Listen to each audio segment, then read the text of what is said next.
Magandang gabi mga kaistorya, at muli na namang nagbabalik ang inyong Miss Kim.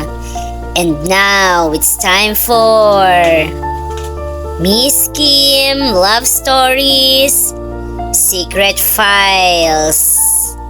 Ngayon ay ating mapapakinggan ang isang kwento na may pamagat na mahal ko ang boyfriend ko, pero wala talaga siyang pera. Ako ay 21 years old, isang working student, at sa ngayon ay may boyfriend ako na 22 years old.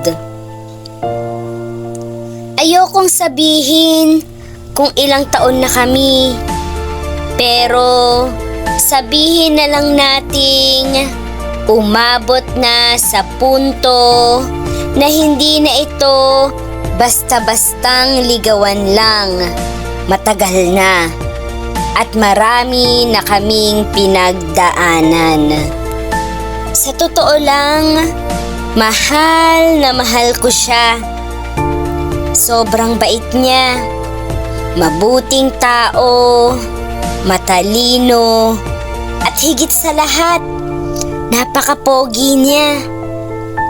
Hindi siya nananakit, hindi babaero, at hindi rin bastos.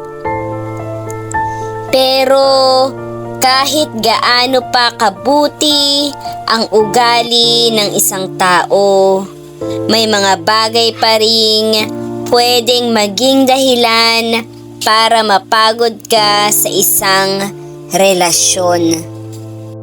Sa loob ng mga taon naming magkasama, ako ang kadalasang gumagastos. Hindi dahil gusto kong ipamukha yun, kundi dahil kailangan.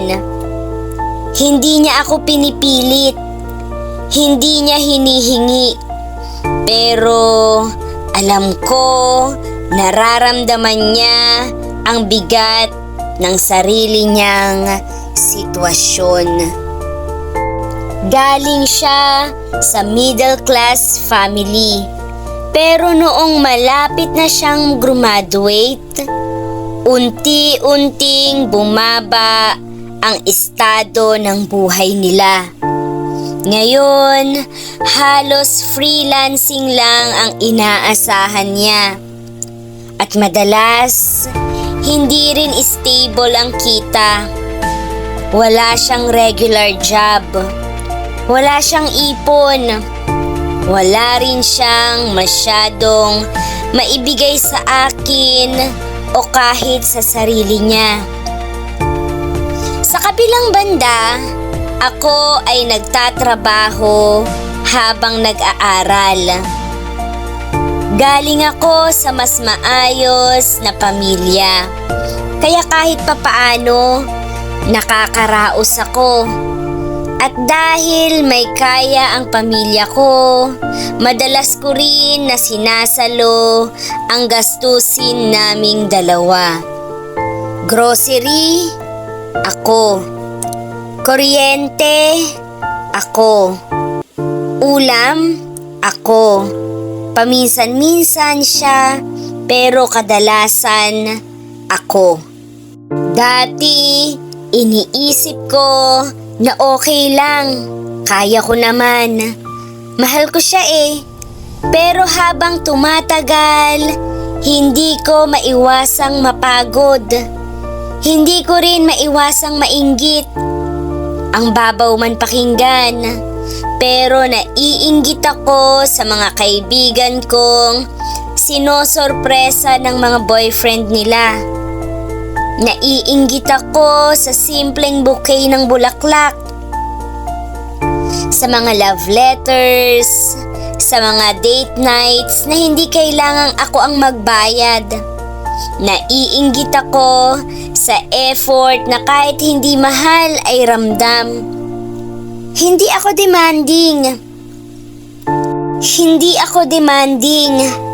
Hindi ako materialistic. Kahit bulaklak lang na pinitas sa tabi, okay na sana. Pero kahit yun, wala.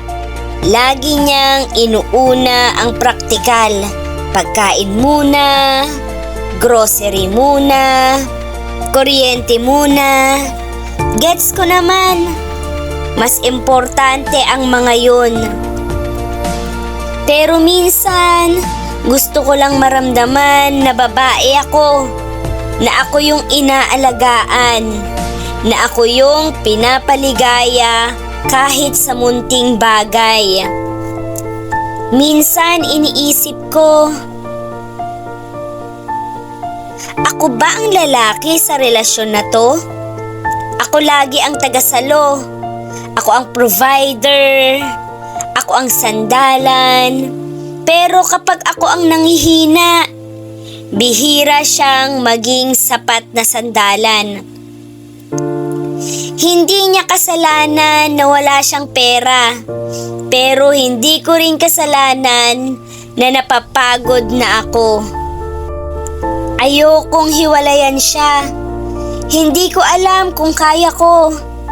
Pero hindi ko rin alam kung hanggang kailan ko kaya ng ganito. Mahal na mahal ko siya. Pero minsan, hindi ko alam kung sapat pa ba yun.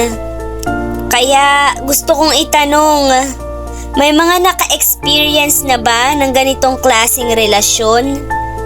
Yung hindi pantay ang estado sa buhay, pero nag-workout pa rin? Paano nyo nalagpasan? Nagbago rin ba ang sitwasyon nyo? Nagkaroon ba ng pag-angat? O nauwi rin sa wala? Kailangan ko ng pag-asa. Kailangan ko ng sagot. Kasi mahal na mahal ko siya. Pero hindi ko na alam kung kaya ko pa.